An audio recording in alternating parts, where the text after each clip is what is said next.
Halo teman-teman, perkenalkan nama saya Melina Clara. Saya mahasiswi program keahlian komunikasi di Institut Pertanian Bogor. Kali ini saya akan membagi ilmu mengenai komunikasi organisasi. Nah, diawali dengan pengertian organisasi.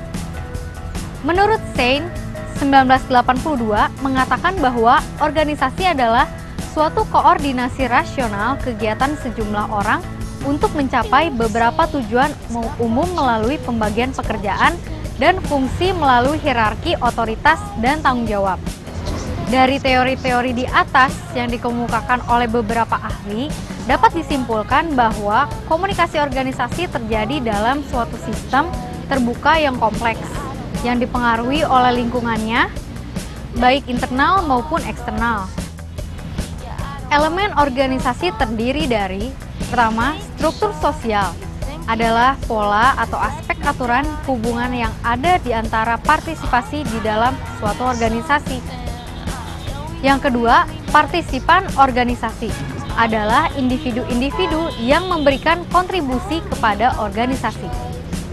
Nah, kemudian ada tujuan, merupakan suatu titik sentral petunjuk dalam menganalisis organisasi. Setelah itu, ada tiap organisasi mempunyai teknologi dalam melakukan pekerjaannya. Nah, teknologi ini adalah penggunaan mesin atau perlengkapan mesin dan juga pengetahuan teknik dan keterampilan partisipan. Yang terakhir, menurut Parson dalam Scott, 1981 telah memberikan perhatian terhadapnya pentingnya hubungan di antara tujuan organisasi dengan lingkungan masyarakat yang lebih luas.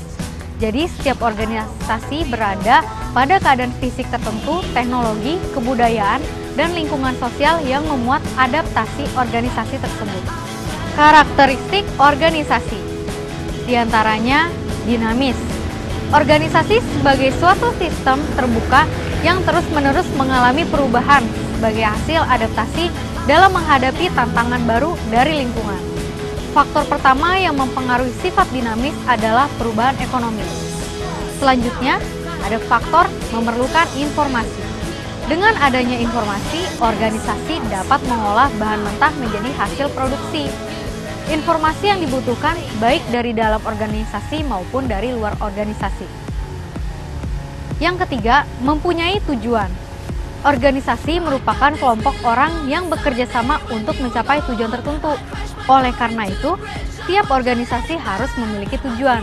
Tujuan organisasi hendaknya dihayati oleh seluruh anggota organisasi, sehingga organisasi mendapat dukungan dan mencapai tujuannya melalui partisipasi individu.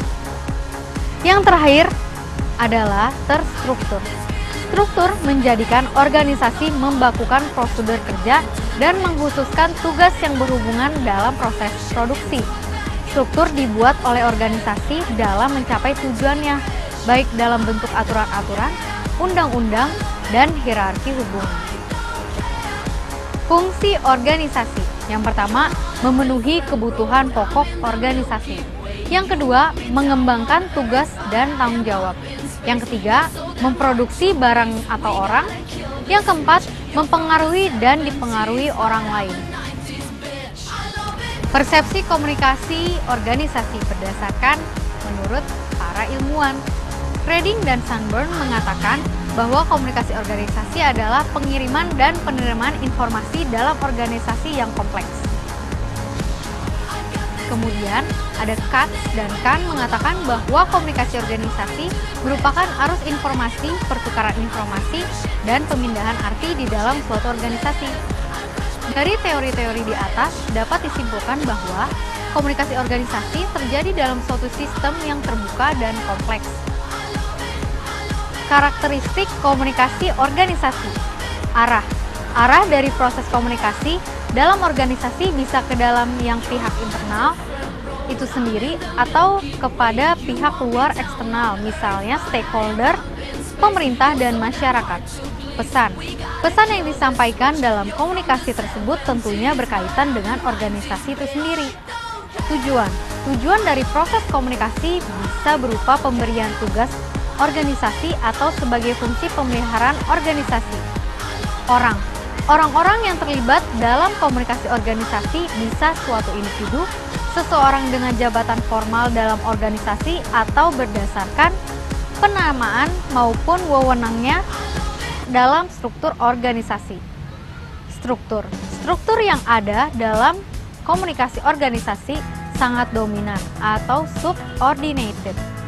Nah, sekian ilmu yang dapat Clara bisa bagikan kepada teman-teman sekalian.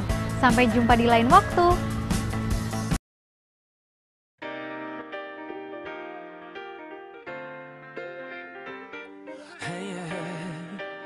Assalamualaikum warahmatullahi wabarakatuh. Perkenalkan, saya Apriani, mahasiswa KMN 48. Dan pada kesempatan kali ini saya akan menjelaskan tentang komunikasi massa. Yang pertama, kita masuk ke pengertian komunikasi massa. Definisi komunikasi massa yang paling populer sederhana dikemukakan oleh Bittner, yakni komunikasi massa adalah pesan yang dikomunikasikan melalui media massa pada sejumlah besar orang. Nah, dari definisi tersebut dapat diketahui bahwa komunikasi massa itu harus menggunakan media massa. Jadi, sekalipun komunikasi itu disampaikan kepada halayak yang banyak seperti rapat akbar di lapangan khusus yang dihadiri oleh ribuan bahkan puluhan ribu orang, jika tidak menggunakan media massa, maka itu bukan komunikasi massa. Adapun karakteristik komunikasi massa yaitu pertama, komunikator terlembagakan, kedua, pesan bersifat umum, ketiga, komunikannya anonim dan heterogen, media massa menimbulkan keserempakan, komunikasi mengutamakan isi ketimbang hubungan, komunikasi massa bersifat satu arah, stimulasi alat indera terbatas, dan umpan balik tertunda dan tidak langsung. Selanjutnya kita masuk ke pembahasan fungsi komunikasi massa bagi masyarakat. Yang pertama, fungsinya pengawasan.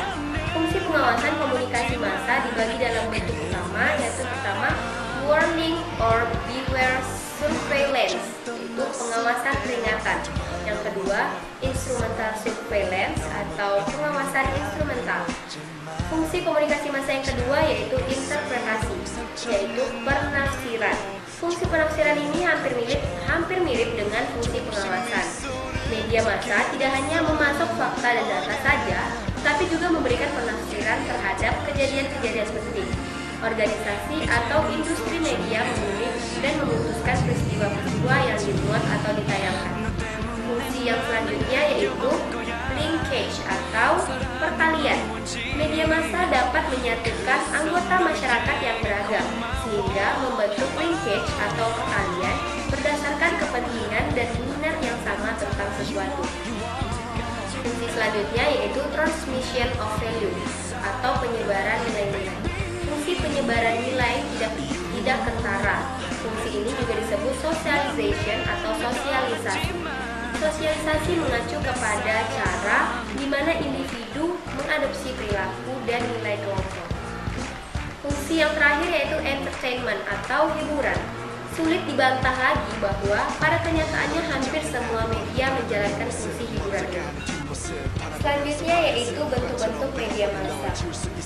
Ada yang pertama, surat kabar, yaitu karakteristik surat kabar adalah publisitas, periodisitas, universalitas, aktualitas, dan terdokumentasikan.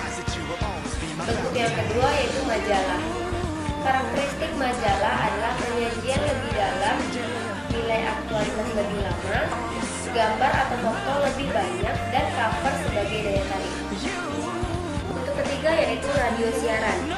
Karakteristik dari radio siaran ini adalah auditoris, imajinatif, akrab, gaya percakapan, dan menjaga mobilitas. Bentuk yang keempat yaitu televisi.